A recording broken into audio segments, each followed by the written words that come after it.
This week we would like to talk a little about Vincent van Gogh and show you a little of his techniques. I have here a made-up still life. It's artificial. Of course, this is not naughty because the old masters always used artificial flowers if they took a long time, and a few Japanese prints to show the effect on Impressionism generally Japanese prints had, and I'll try to paint him from memory in the picture over here. As usual, as we go along, I'll endeavour to tell you a little of his life, which we all know was tragically ended after 10 years of painting, and sadly led to his death, a suicide attempt. And in those short 10 years, he established not only his own way of painting, but taught a philosophy of life. Of course, he was born in Holland in March 1853, and he died in July 1890 in Arles in France. He was born of Dutch parents of the Protestant religion. His father was a priest, vicar, and he had a brother, sister, and a very normal middle-class upbringing of this time. He was educated and so on, but he wanted to be a priest, and he failed in this because of his nature, which was a bit too, let's say, left-wing for the right-wing attitude of the priesthood at that time. He was very much taken with the poverty around him, and so he tried to do something about it, and they failed him on this account, and he decided to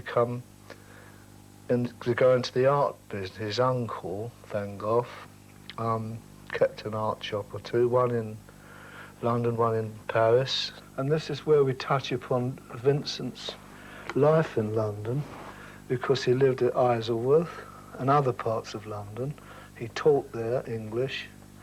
He fell in love with his landlady's daughter.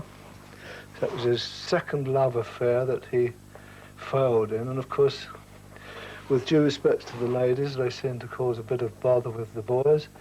And of course, it was the reason why he escaped into his work, because he considered himself ugly physically.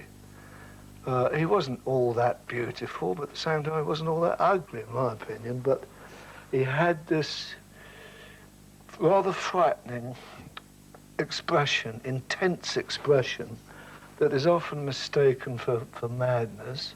So he worked for a little while in London and in Paris, unsuccessfully again because he's not a businessman. And then he decided to become a painter.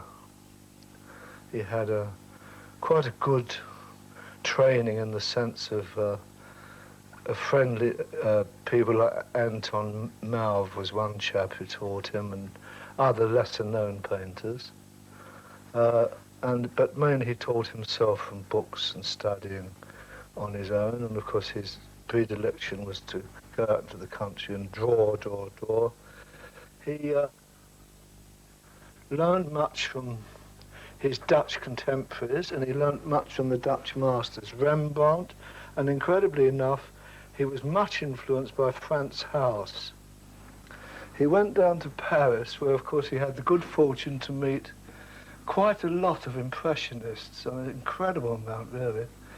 It had been all the rage. Remember, we're now talking in the 1880s, and Impressionism had come and gone. And we're now in 10 years after its zenith, as it were. He went to the Pont-Aven group in Brittany, where he met Bernard. With Bernard, of course, worked Gauguin, an Australian painter called John Russell, Signac, and others, too numerous to mention.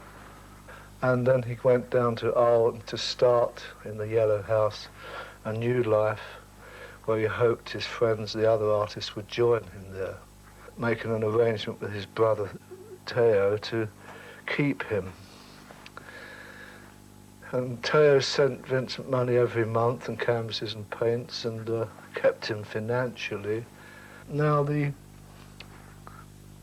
object of this operation is I'm blocking it in as I'm talking very crudely. It doesn't matter about this because what I'm doing is killing the canvases. With Vincent, you don't necessarily have to have the vibrancy you would on a Renaissance panel or something, because he painted very thickly. He used the palette knife a lot, of course, and bristle brushes. It's amazing how the so-called Venetian technique of complementary colours under and over each other permeate throughout the whole of art practically. Now in the Venetian technique, of course, you have a red bowl underpainting or khaki or something like that, usually red bowl, and you paint thickly the complementary colour of whatever it is. I showed this in a previous program. But here we have a different attitude, but utilising the technique of the Venetians in very simply painting the opposite colour to what I'm going to put on top. Now these are sunflowers because we associate Vincent with sunflowers, and the complementary of yellow is of course blue. So I've washed in very thinly a bluish colour without any attempt to paint flowers or anything. Vincent's hair was of course ginger, red, Titian in colour. So we do this opposite colour to that, blocking it in. Then we remember our anatomy. He was interested himself in this, and we emphasise a little bit the skull, painting his eyes as a socket, the bridge of the nose, and of course he was is going to be bearded in this portrait. This painting is now very crudely underpainted. There is no way you can say that Vincent had a certain technique. He had, like most painters, many, especially a man of his nature who learned much. At this moment, I'm just making up a make-up face of Vincent, more or less from memory. This is a kind of wash I'm putting on to show the colour coming through a bit here and there. Of course, his idea was to paint alla prima in one go. It was considered manly to stand back and bang away at a canvas with great confidence and just make one definite statement here and there. Of course, the problem is with that, once you've made it, it's got to be scraped off if it's wrong, and doesn't lend itself for an impressionist technique in this sense. But the beauty of Vincent's own kind of painting, when he eventually achieved the form of self-expression, was that his own personality forced itself by virtue of his application to become the kind of late paintings we know of Vincent, with the whirls and the struggling and the almost frenetic activity of the paintwork. We were going to give him a blue jacket, and his method, as with Renoir, Monet, Manet, all these fellows, was they usually piped, they were piped. I'm not a tailor, but I believe it means the edges of lapels and that were piped with a different colour. Of course, that's done at the end. But they wore these, well, of course, Victorian, with sleeves up as almost a relic of the 18th century cuffs. And he would give it all vigorous strokes, very crudely painted, but of course from a distance it registers. When I gave the painting a coat of underpainting, it was in order to emphasize the blueness of these strokes, and of course he would work about this speed, only with oils. I'm still using tempera for the purposes. of explaining.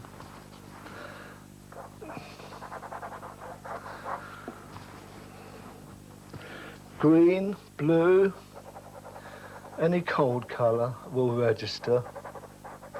It's best to, in this technique, to mix as many blues as you have on the palette and to mix them in directional brush strokes. Remember, there's a body under here. And you can qualify it after. Vincent van Gogh, of course, was associated with, of course, his sunflowers, which he adored. But, of course, he painted many other types of flowers. In fact, he painted and drew practically every possible thing there was in the book, and from books, quite often. His drawing of the seed bed of sunflowers is in a gallery in Basel in Switzerland. There's an excellent botanical drawing worthy of looking at because it shows the magical concentric circles which we associate with the golden section. This, of course, is a dissertation on its own, but we do mention it now and again.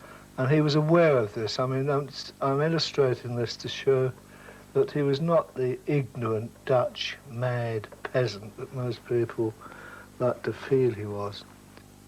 Of course he wasn't a cretin and a lunatic. He was highly intelligent and sensitive and had, the only failing he had was that he was so young that he lacked the training to be a painter. It takes donkey's years to become a painter. Very few painters and sculptors in the history of mankind are born with the gift to do academic painting or whatever straight away. You have to be taught it and learn it and study it and practice it and so on.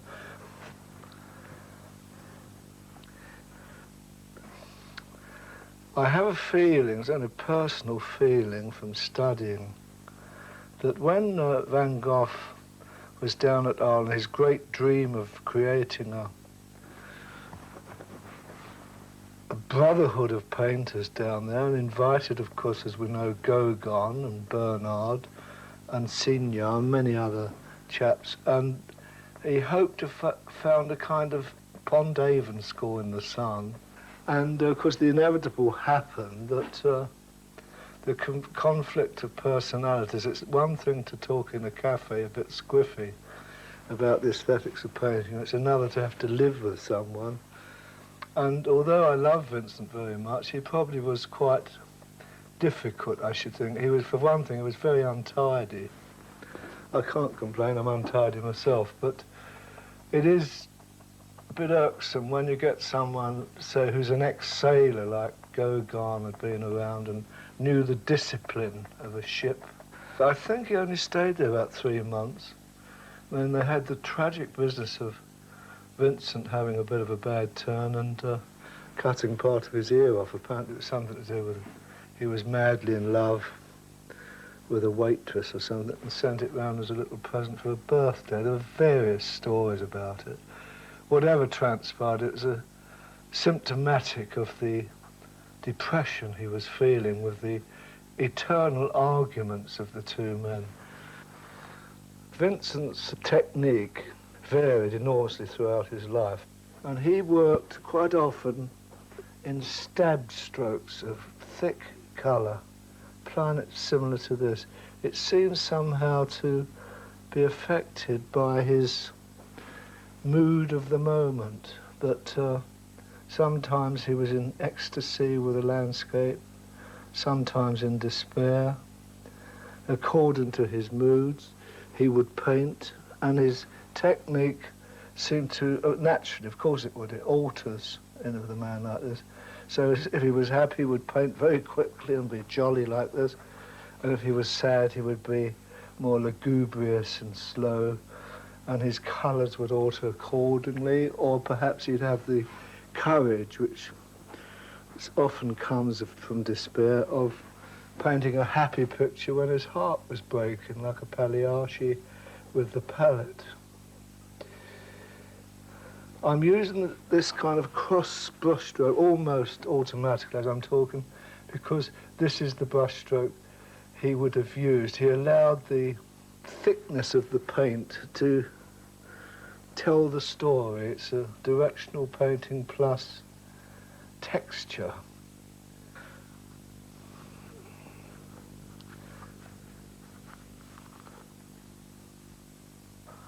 He quite bravely painted his hair, or any part of the picture, green or bright red. This is, you have to follow the same technique of the painting right through.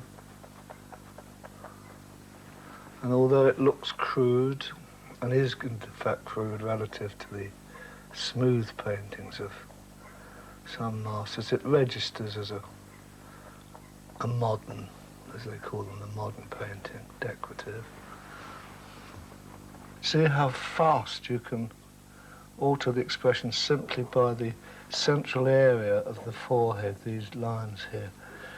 These lines here above the eyes, the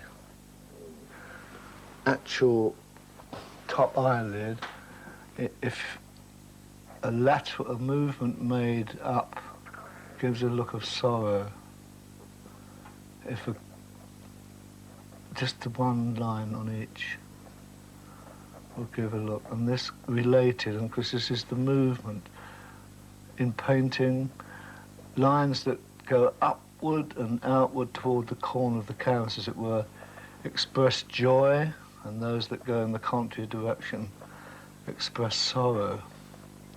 And here and there you'll find you will naturally, in a painting like this, move towards the actual rhythm. The rhythm comes with you as you're thinking about the rhythm, and this is the way he worked in the fields where the madness overtook him, and this kind of pattern the feeling. Now I have an urge now, very strong urge to, without acting or anything, a kind of natural talking about and thinking of him, I feel as I need to do these almost involuntary movements of the kind of swirling, the inexplicable need to surge upwards in a spiral. This is probably a natural reaction to pain or unhappiness. He tended, like most people who read a lot or stare a lot into, like painters, to frown as a kind of an intellectual frown, not to be confused with the frown of a battle axe. These harridans that frown at you, usually landladies over breakfast. And this is probably what frightened people of him, because he had these intense eyes, emphasized by, of course, ginger eyebrows and red hair, and so that he gave this appearance of a madman. Vincent wasn't a violent man at all. He was very gentle, Christ-like figure. Indeed, he really crucified himself. I always, without being blasphemous, feel that he was, to me anyway, he's near to Christ as us poor creatures can never get, because he gave an example in his life of giving, generosity of spirit and mind.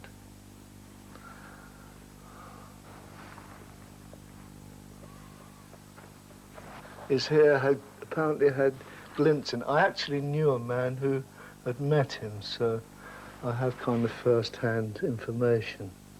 It isn't all that long ago. It's only, I don't know, 40, 50 years before I was born that he was creeping about in Amsterdam. I'd like to now qualify the hands a little. Now, his writing and his own hands were quite coarse in a way, because he worked very hard. He carted easels, and anyone's carted easels and canvases through the countryside and climbing over fences and whatever. This is before, of course, the transport we have today. So you have a very strong hand, and in fact that reminds me, invariably he ended his letters to Theo, yours with a strong handshake, which is a rather lovely expression. to use to your brother. He would apply the paint quite quickly, and of course this is once upon a time, of course, when Rembrandt first applied impasto and was criticised for it, some old boy came in the studio and said, went up closely to the painting, said the paint's too thick, and of course Rembrandt said paintings are meant to be seen and not smelled, and the same thing applies because much of the beauty of the Impressionist school generally is in their exquisite use of thicks and thins. And I often wonder how poor Theo managed to keep Vincent in paint. He used an enormous amount in the 10 years of his life. There's a little letter here which has 2 stamps on it. I'll put those on in colour later.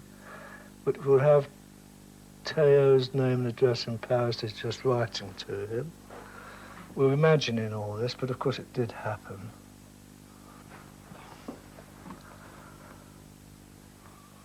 Vincent's own technique, as we know it now in his late years, is virtually unique. I should say is unique. No one's ever really painted in the Van Gogh style in that way because it's too personal. It's a kind of a vortex painting of spirals, and only someone with incredible feeling and purpose behind it of despair mixed with love. It's a very difficult way to describe it, but I don't think anyone could ever paint like Vincent again, not with any sincerity anyway. Sadly, he only had a productive period of about 8 years before the despair of not selling his work, I think, and his illness also being kept is not a very dignified way of existing for a person of any kind, especially anyone who is sensitive. And we lost him because of the stupidity of people. And he shot himself when he should have gone out, I think, and shot a few art dealers. And of course, the old story, as soon as he was dead, his work became valuable very quickly. Now it's worth a king's ransom.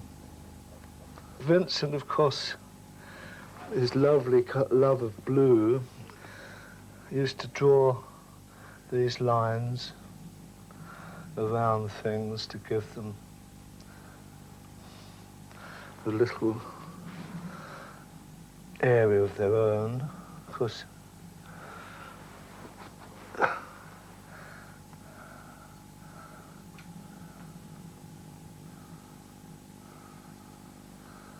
he was aware of the fact, of course, that blue goes away, and like Renoir, he would, and Turner and so on, they all knew the value of this colour, which we associate with the sky. Considering his sad state of mind, his paintings retain a great vigour and a happiness on his sunflowers, so on, and this incredible way his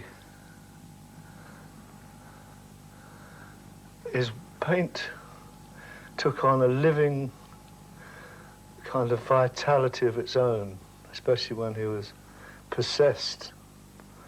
It's possible he could have been a spiritualist or something. I don't know.